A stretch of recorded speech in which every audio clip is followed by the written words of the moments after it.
E aí, galera, bom dia! Primeira série, olha aí, desta sexta-feira da manhã, e o Gabriel por aqui com a gente, hein?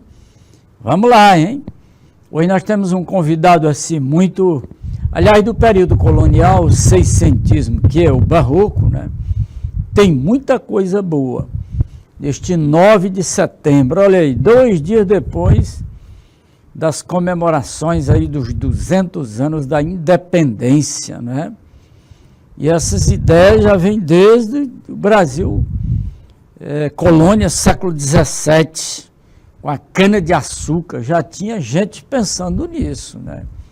Então é um longo processo que cai naquele dia, né? Pois está aqui, muito legal, muito bom. Opa, aí. E então? Olha aí, literatura brasileira da era colonial. Daí, no Brasil há 2 eras na literatura. A era colonial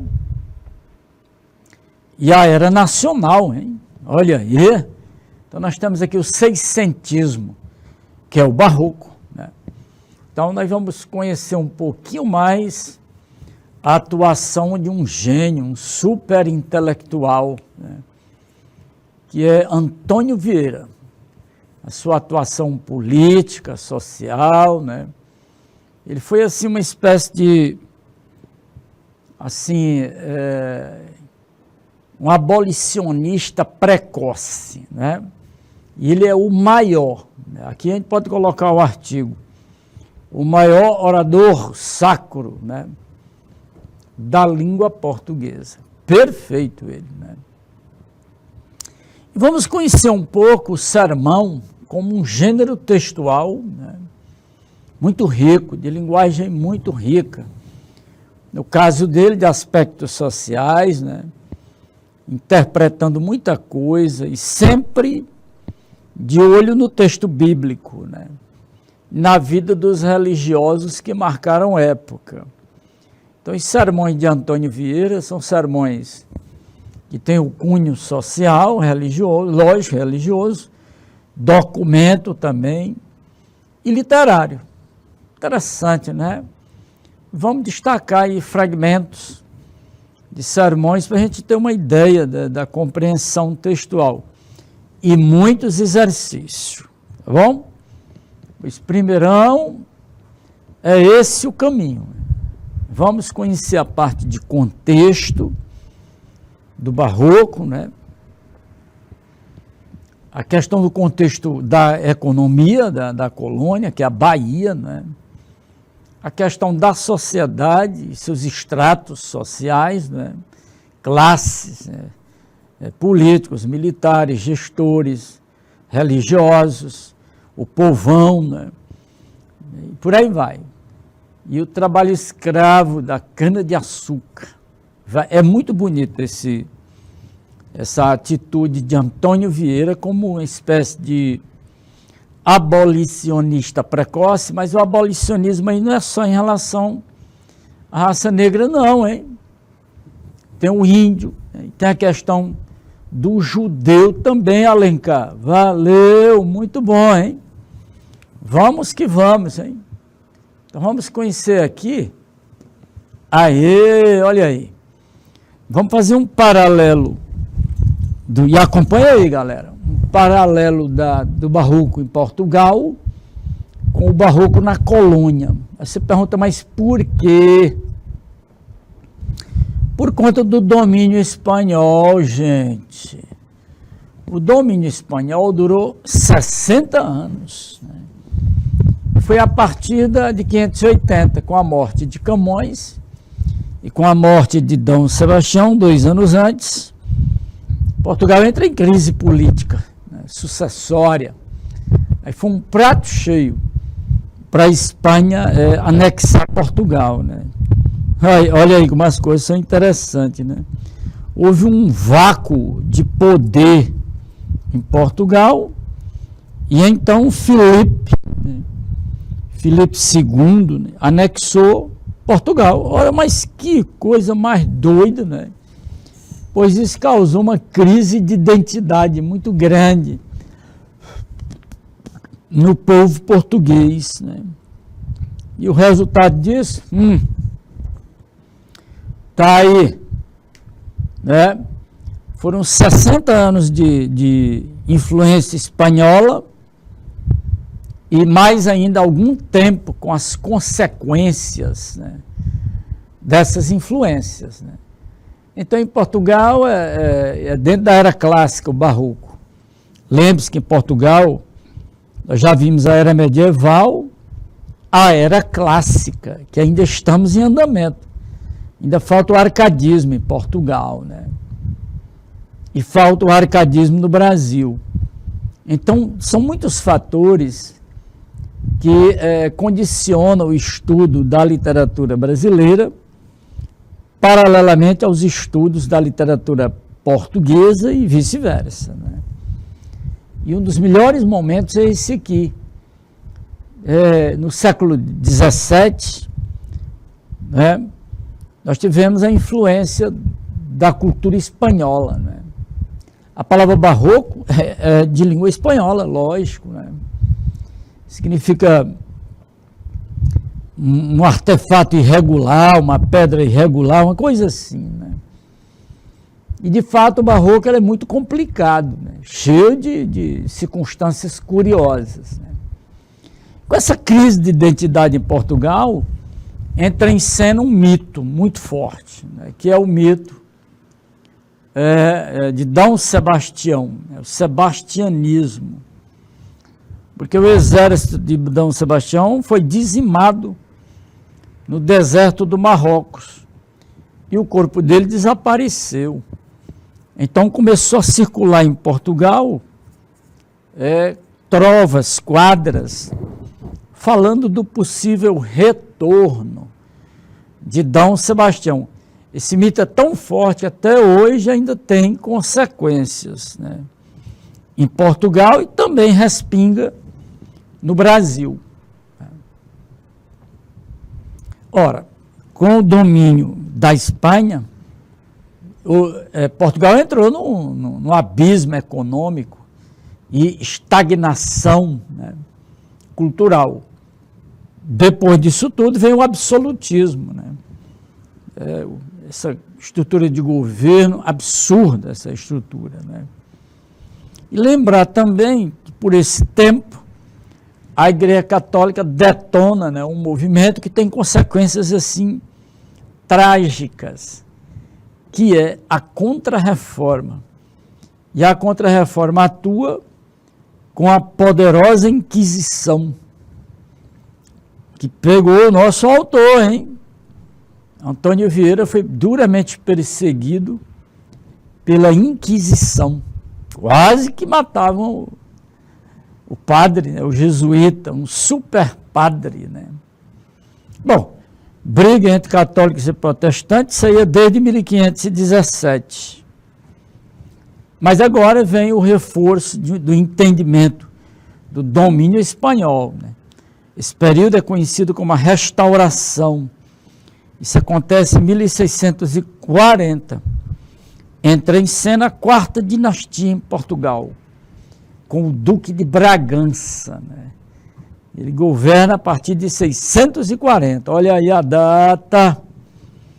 E a interrogação? A Casa Bragança até hoje, né? Estão lá os herdeiros, né, da Casa Bragança. Estão lá em Teresópolis, Petrópolis, em Portugal, né? E muitos países da Europa. Você vê como a história é muito recente, não é? 200 anos, bem rapidinho, né? É uma coisa mesmo muito curiosa, né? Pois está aí. Esse contexto do barroco em Portugal exatamente respinga isso tudo na colônia, porque estamos sob domínio da Espanha. Olha aí. E agora o barroco no Brasil, né? Interessante isso, né? O barroco no Brasil, claro, recebeu muitas influências, né? Aqui é de 601 a 1768. São mais de 150 anos, né? E aí as marcas são muito profundas. da literatura, do pensamento espanhol, né? Muito curioso isso. Lembre-se, a União Ibérica está aqui, ó. Aí, né? Portugal ficou sob. Então, todas as colônias estão sob domínio da Espanha. Então, nós vamos ver muito, essa influência muito forte. E lembrando o mito do retorno, olha aí, o jovem Dom Sebastião, né? Aos 24 anos, ele levou um exército para as areias do Marrocos e perdeu o exército. Foi morto e o corpo desapareceu nas areias, né? E ficou o mito de que um dia ele vai retornar. Olha aí, mito é uma coisa muito curiosa, né? Faz parte, né, disso, né, na vida portuguesa. E aí vem a quarta dinastia em 640. Esse período político chamou-se Restauração. Quarta dinastia, Casa Bragança. Por esse tempo, na colônia, as invasões holandesas, nossa, foram muitas tentativas.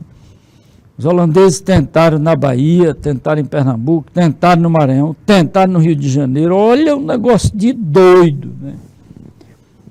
No Rio de Janeiro, eles tentaram muitas vezes, desembarcaram na praia, né? Lá no Rio de Janeiro, essa praia ficou muito famosa, né?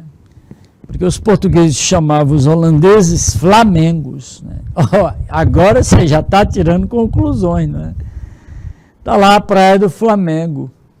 De quebra, batiza o nome de um time, aí o time é famoso, hein? O Flamengo está aí. Olha aí, no popular aí a turma chama de Malvadão, né? Pois está aí, o Malvadão, o Flamengo, tem suas origens aí nas invasões holandesas, né?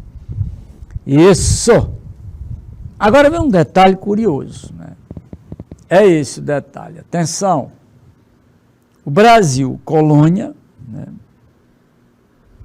do século XVII, é a exploração e a exportação do açúcar.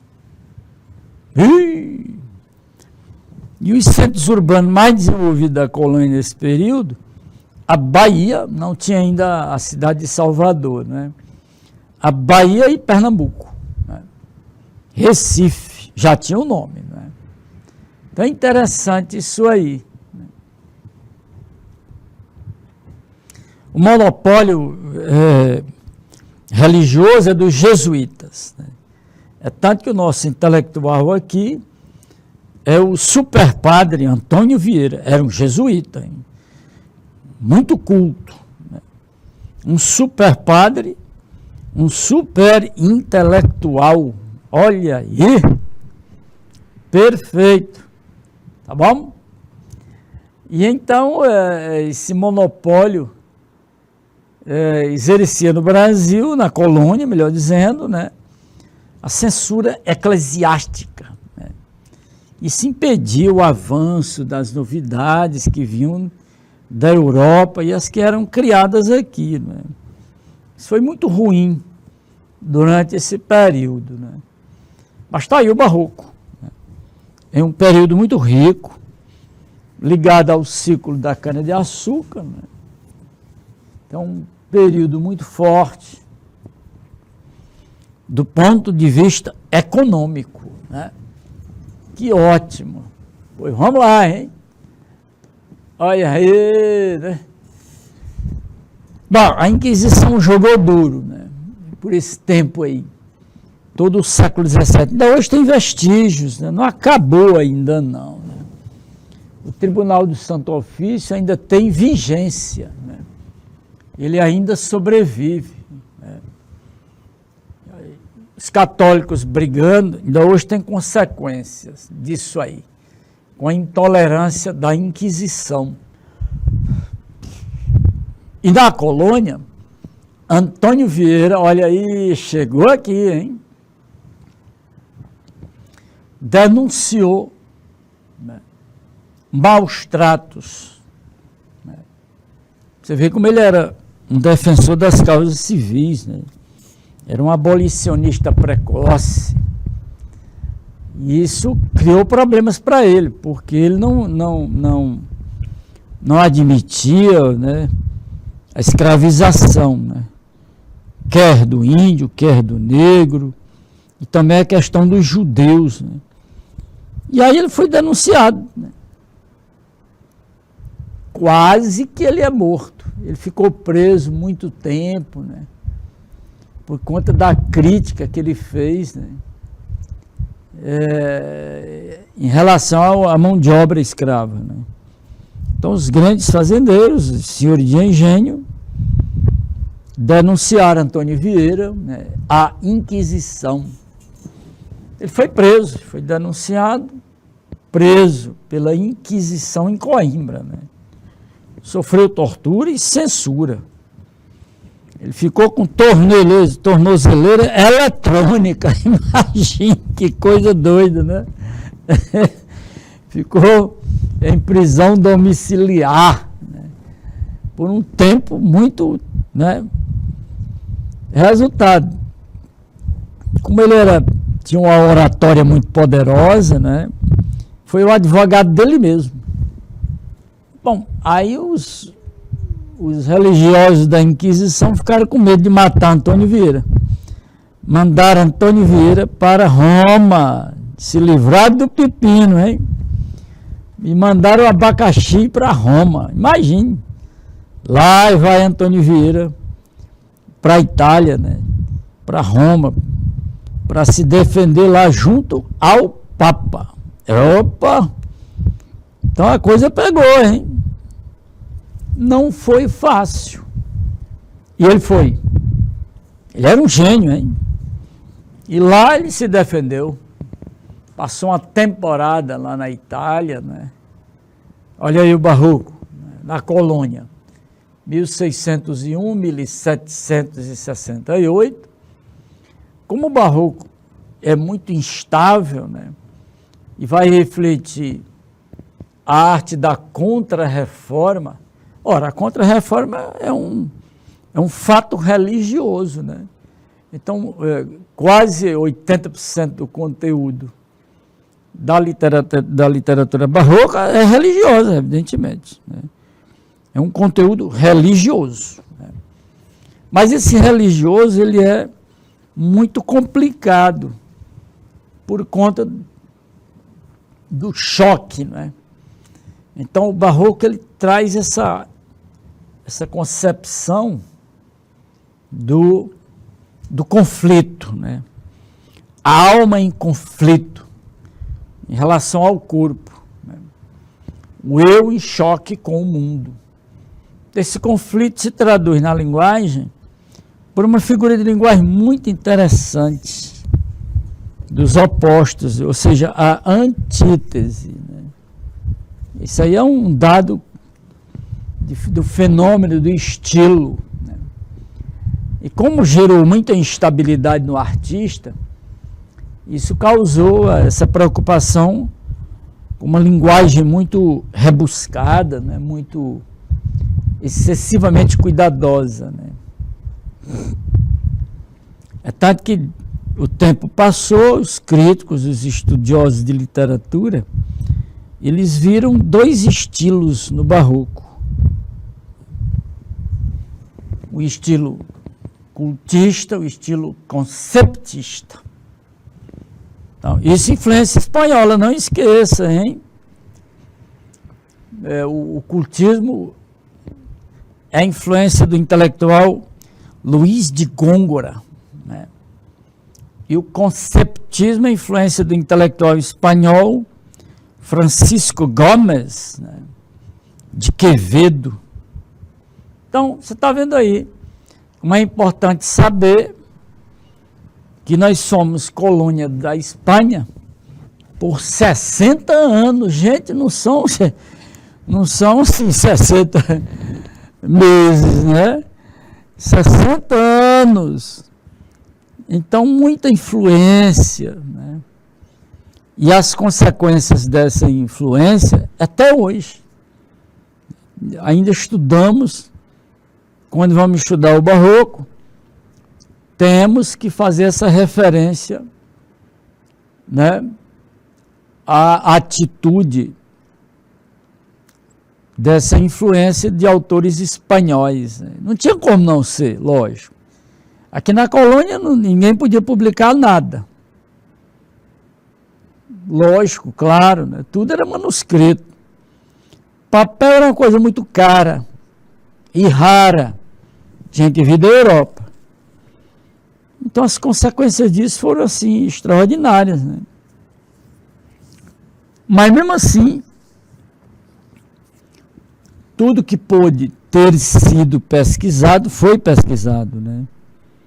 E ajudou muito, né? Os sermões de Antônio Vieira, né, que são muitos sermões, para vocês terem uma ideia, são 200 sermões, uma coisa absurda, né? Cada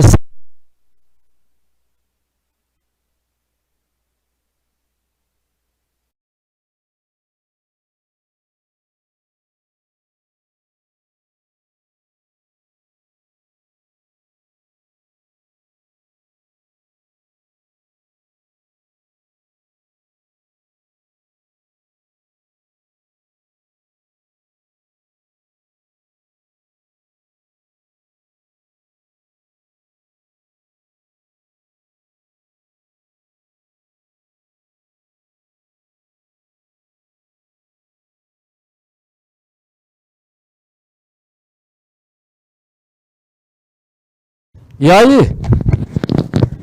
Tudo certinho? Voltamos? Beleza, aí, primeirão.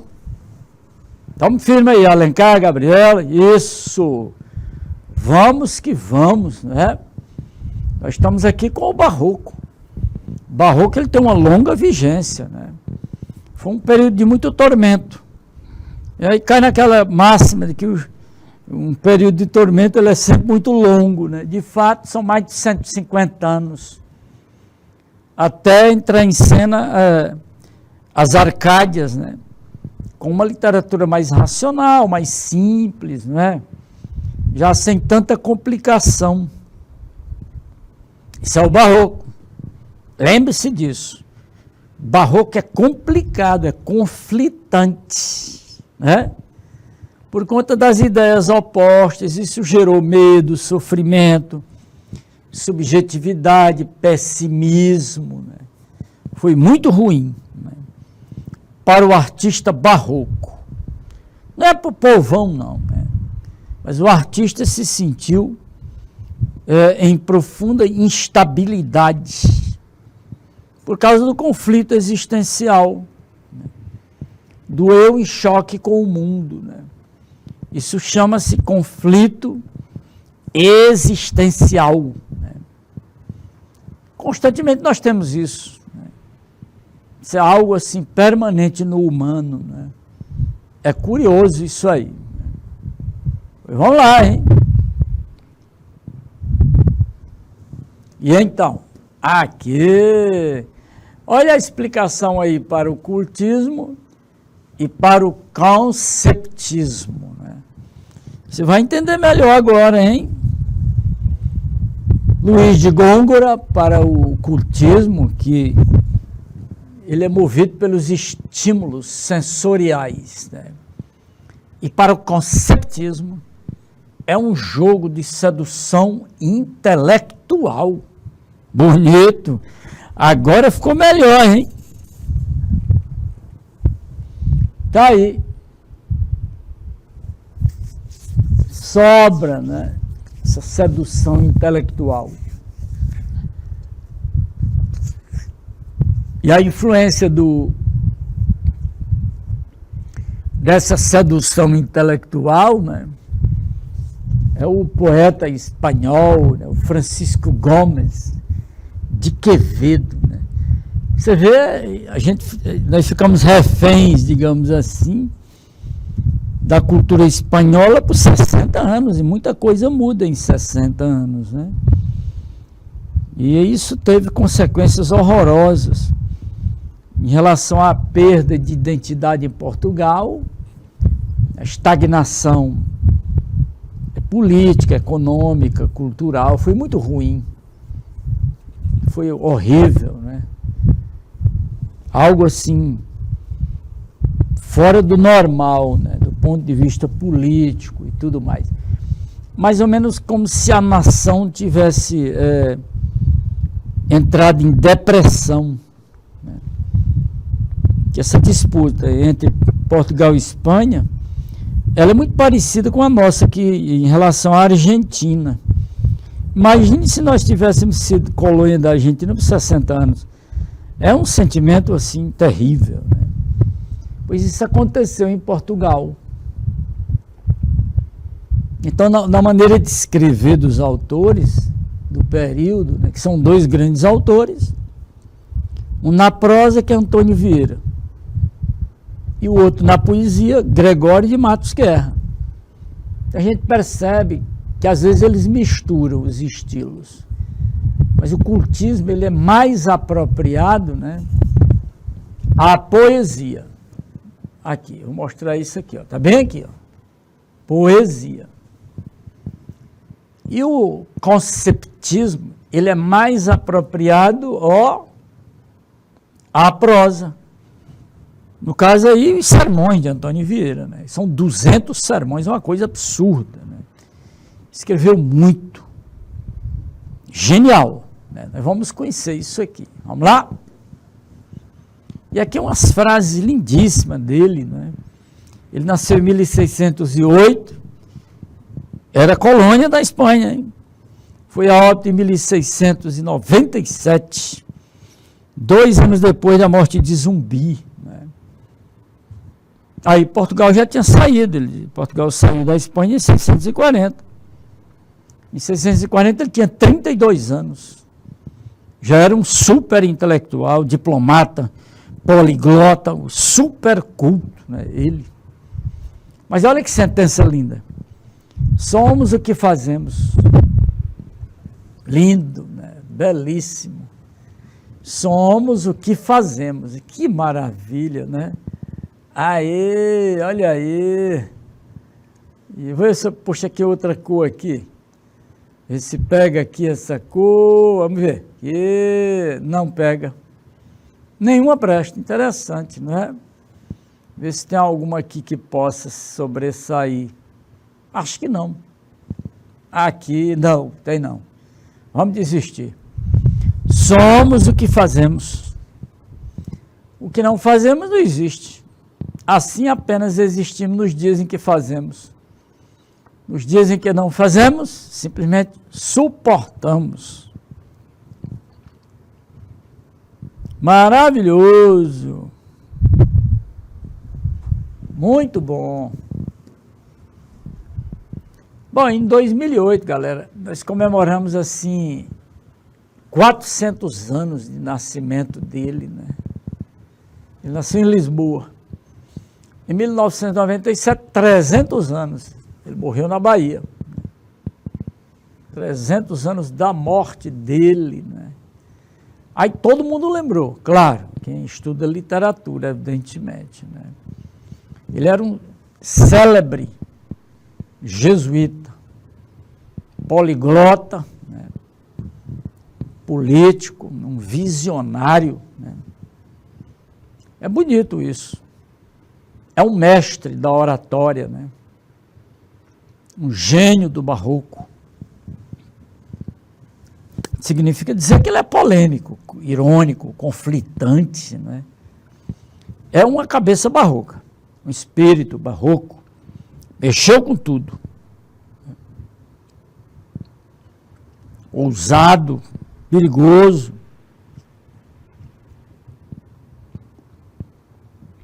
Assim é Antônio Vieira, genial, né? Extraordinário, né? Um super intelectual, né? Um super padre. Tem mais, hein? Eu gosto dessa parte aqui, ó. Dá uma olhadinha aqui, galera, ó. Um abolicionista precoce, né? Em relação, né, aos negros e em relação aos índios, né? Um diplomata, um homem de negócios. esteve 2 anos preso, né? Em casa, né? Prisão domiciliar. Ele era um visionário, ele achava que Portugal era o quinto império, né? E ele era um sebastianista, interessante nesse mito, né? Curioso, né? Um sebastianista, um profundo conhecedor da língua latina, um erudito. Aí, interessante, bom demais, não é? Tem, assim, 2 frases que a gente precisa guardar, né? E alguém disse que ele era um estupendo artista da palavra, o imperador da língua. Olha que coisa, não é? Pois está aí, o Antônio Vieira, né? Dá uma olhadinha aí.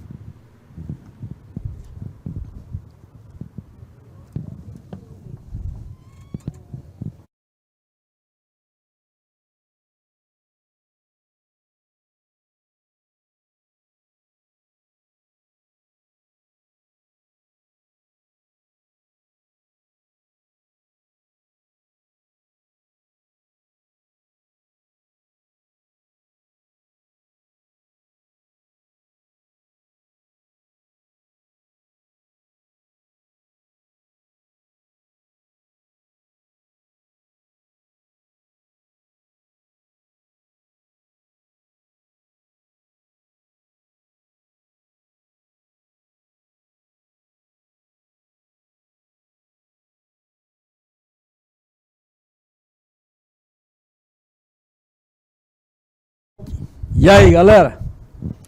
Claro que tanto faz ser do cultismo quanto do conceptismo, o estilo no barroco ele é complexo, não adianta, rico, poderoso. Bom, ele como ajudou no processo da restauração, né, que é o retorno da autonomia portuguesa, né, ele tornou-se conselheiro e amigo de Dom João IV, da Casa de Bragança, né, que governou por 16 anos. Né. Aí depois os filhos tomaram de conta, Dom Afonso VI, Dom Pedro II, esse é outro Pedro, né. Não tem nada a ver com o Pedro de Alcântara. Né. Essa aí é a Casa Bragança. Então está aí essa explicação muito curiosa, né? E vamos passando, hein? Aê! 200 sermões. Aqui é a parte que nos interessa da obra dele, né? É esse gênero textual. São muitos volumes, né? E logo ele viveu muito, viveu praticamente 90 anos, né? Cartas, sermões, muita coisa, livro de história, escreveu de maneira abundante, né? Muito fértil, muito culto, aprendeu muitos idiomas, muitos dialetos, tupi-guarani, dialetos africanos, várias línguas da Europa. Era um super padre, um super intelectual, né? Antônio Vieira. O aluno da primeira série não pode esquecer o Antônio Vieira, né? E o Gregório de Matos. São os dois expoentes, né, do século XVII. Eles nasceram e viveram e faleceram dentro do século XVII, que é o século da cana-de-açúcar, do auge, da produção, tudo, né? Então entra a economia, entra a política, entra a questão do homem, né? A defesa do homem. Né? Esses sermões são lindíssimos nesse sentido aí, né? Eu trouxe vários fragmentos para a gente conhecer. Né? Vamos lá, primeirão. Vamos que vamos, hein? Aqui, olha aí. Os sermões, eles vêm assim de uma maneira curiosa, irônico, ousado, original, inventivo, né? Ele é super atento, né? Foi o intelectual que seduziu, né, a realeza e perturbou a Inquisição. Interessante isso aí, né? Dá uma olhadinha aí. Ele usou aquela técnica, aquele método de perguntar e ele mesmo responder, não é? E tudo na Bíblia, né? A maior fonte dele é o texto bíblico em latim, desde quando foi traduzido por São Jerônimo, né? Beleza, muito legal, muito bom, viu? Excelente.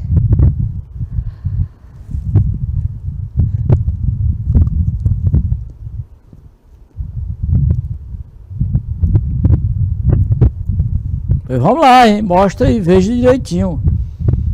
Fixa esses conhecimentos que fica melhor para a gente compreender o contexto do século XVII. Um século muito rico e de muitos problemas, de muitos conflitos. Acho que por isso mesmo muito rico na linguagem. É isso que a gente está mostrando.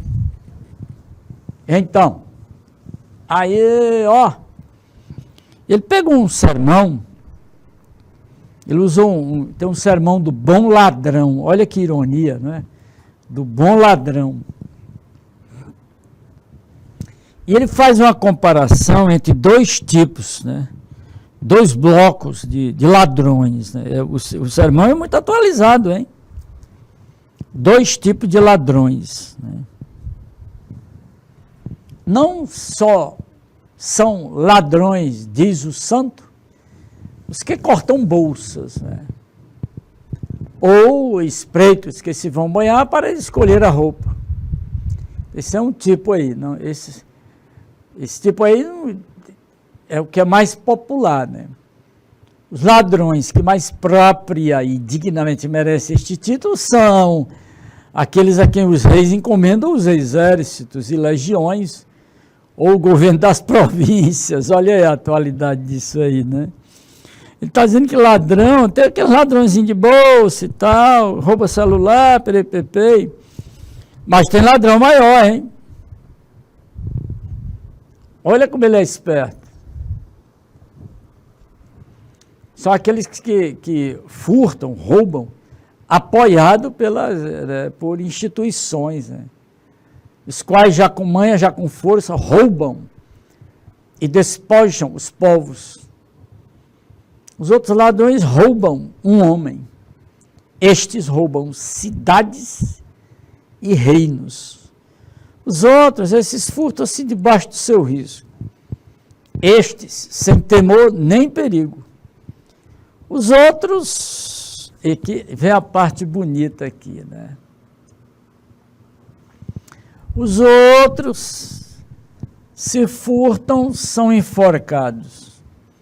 Estes furtam e enforcam. Pancada aí, né? Ele é irônico, terrível, né? É um orador brilhante, né? É o imperador da língua, hein? Fernando Pessoa chamou Antônio Vieira imperador da língua, né? Bom demais.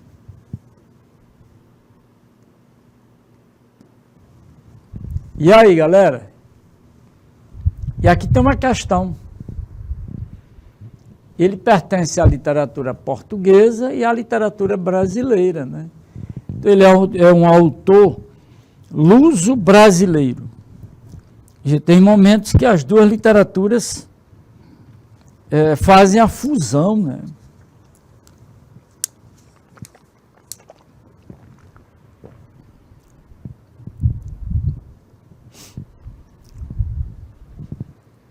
E aí está. Então, tem textos que interessam a colônia e a metrópole. Então a letra A responde a isso aí, né? Acompanha aí, galera. Primeirão, simbora.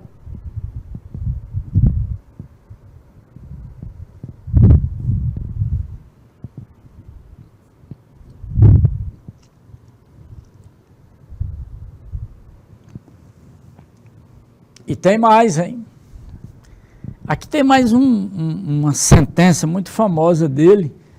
E aqui essa pintura, ele trabalhando no gabinete dele, né? E aqui um texto em latim, ao lado da mesa, né? Ele era um latinista. Né? Tá aí. Não há amor que mais facilmente perdoe e mais benignamente interprete e dissimule defeitos que o amor de pai. Bonito. Imagine, e é porque ele não foi pai, né? Mas é um pensador, é um filósofo, né? Um cara muito culto, né? Muito bonito. Tem mais, atenção, galera, olha aí. O melhor modo de pedir é agradecer. Interessante, tem cada sentença dele, né? Tirada dos sermões, né? E aqui tem um sermão, um fragmento do sermão, onde ele coloca 3 situações curiosas, né? O pregador concorre com o espelho, que é a doutrina, Deus. Então você tem 3 aqui, ó. Você tem o pregador, Deus e os ouvintes, né? O homem, né? Então ele diz o seguinte: Deus concorre com a luz, né? O homem concorre com os olhos e os ouvidos para ouvir o sermão e tudo. Ou seja, a conversão depende da pregação, depende de 3 coisas, né? Quais são as 3? De Deus, do pregador, do ouvinte. E qual deles falha? Imagine, né? Que coisa interessante. Deus não pode. O ouvinte só ouve. Então, quem falha é o pregador. Se alguém falha, é o pregador. Isso ele é muito claro, né? Esse sermão é de uma beleza, um encantamento. E o uso da língua portuguesa é extraordinário. Ele dominava profundamente, não é? A estrutura gramatical, né? As regras, tudo. Profundo.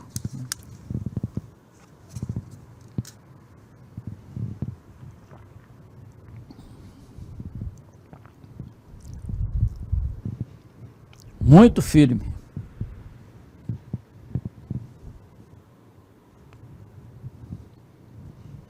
E tem mais, hein? Tem aqui esta questão, né? Sermão da 60ª. Que sermão lindo, né? O sermão da 60ª, ele traz, assim, traços da linguagem barroca, né?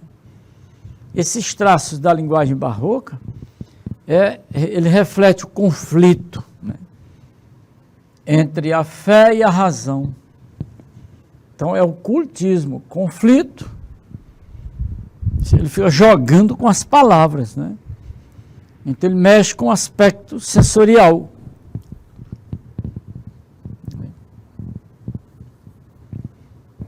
Ele movimenta isso aí.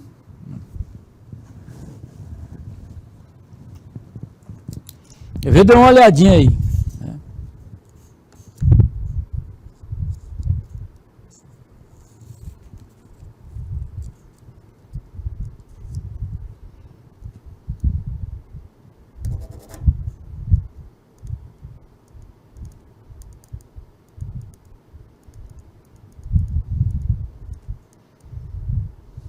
Muito bom.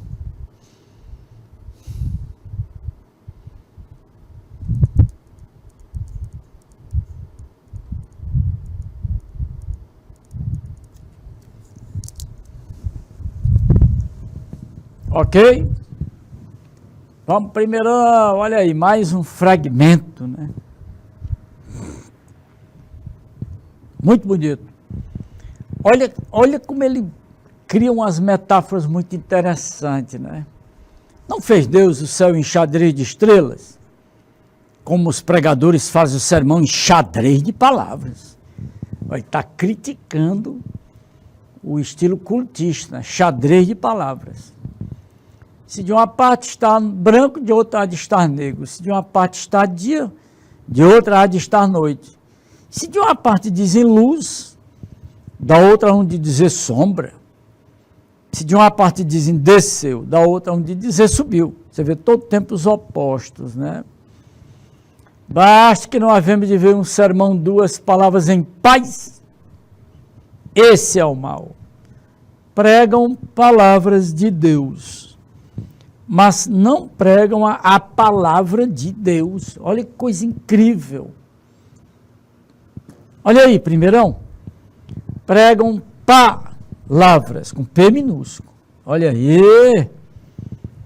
Mas não pregam a palavra aqui com P maiúsculo. Então o jogo aí é um jogo curioso, hein? Saca isso aí, como é interessante, né? Que beleza! Então tá aí. Ele é esperto, criativo, irônico, sensível, ousado, culto, né?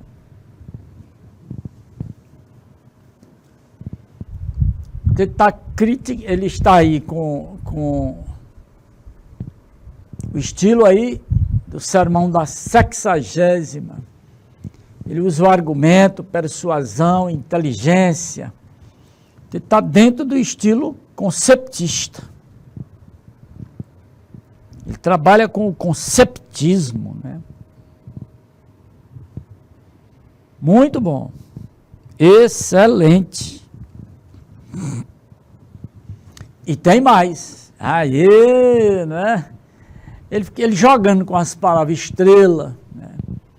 Xadrez, jogando com essas palavras, ele está criticando o estilo, né? E o estilo que ele está criticando é o cultismo, né? Ele detestava isso, né? Então ele critica terrivelmente o estilo cultista.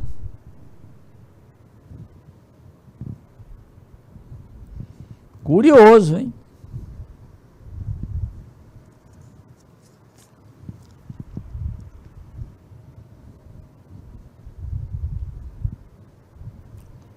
Muito bom.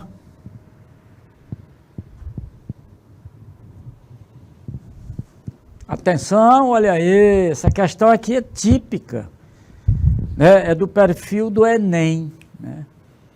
Você tem o texto, você tem o enunciado da questão e tem as alternativas proporcionais, uma linha e um pouco da segunda linha, né? Então tem um senso de proporcionalidade que lembra exatamente, foi feito nesse sentido. O perfil das questões do Enem, né? De qualquer maneira, nós vamos chegar lá, hein? Então, resultado. Como ele está jogando com palavra com P minúsculo e maiúsculo, né? O que ele quer dizer com isso? Qual é a melhor explicação para esse recurso? Ora, a palavra com P maiúsculo, né, é a Bíblia. Então, a letra C está muito clara aqui, ó. Aí, ó. E palavras com P minúsculo, né, são todas as palavras, lógico, né, sem distinção. Tá aí.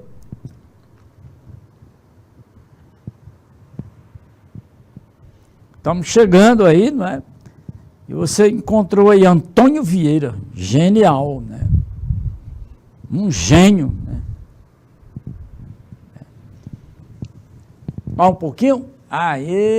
Aqui é lindo, né? Eles mandam, então esse eles aqui e vós servis. Então você tem aquele que manda, é o poderoso, e quem serve é o lado mais fraco. Eles dormem e vós velais. Eles descansam e vós trabalhais. Eles gozam o fruto de vossos trabalhos. O que vós escolheis deles é um trabalho sobre outro. Não há trabalho mais doces. Atenção, cana de açúcar, chegou. Né? Doces. Que os das vossas oficinas, que são os engenhos. Mas toda essa doçura, de novo, né? Sois como abelhas. As abelhas fabricam mel, sim, mas não para si. Ele pregou isso aqui para uma irmandade de negros, hein? Imagine como ele foi um abolicionista precoce, né? Terrível, extraordinário. Bonito! E quem é o eles? Ah, meu amigo, é quem manda, lógico, né?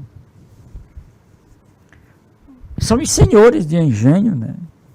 Os grandes latifundiários, né? Lógico, né? Claro, né?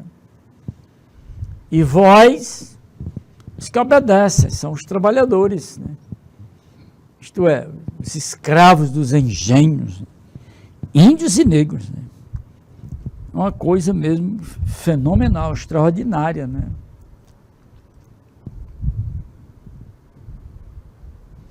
Incrível. Pois vamos fechar? Aqui ele usa muita ironia, né? Não há trabalhos mais doces. Rapaz, isso aqui de uma ironia. E toda essa doçura para quem é? Ah, tá brincando, né? Então tá aí uma ironia fortíssima, né? No século XVII, Antônio Vieira, né? E esse trabalho doce, essa doçura e tal, né? Tá fácil da gente entender isso aí, né? Muito fácil. A produção de açúcar nos engenhos pelos escravos, claro, né? A letra A já entregou tudo. E a doçura usufruída, quem é que usufrui? Ah, os donos de engenho, lógico, né? Aí fica muito mais evidente. E isso, Alencar, muito bom. É a letra A. Né? Olha, primeirão, é o barroco. Né? E o barroco tem essa força extraordinária, né?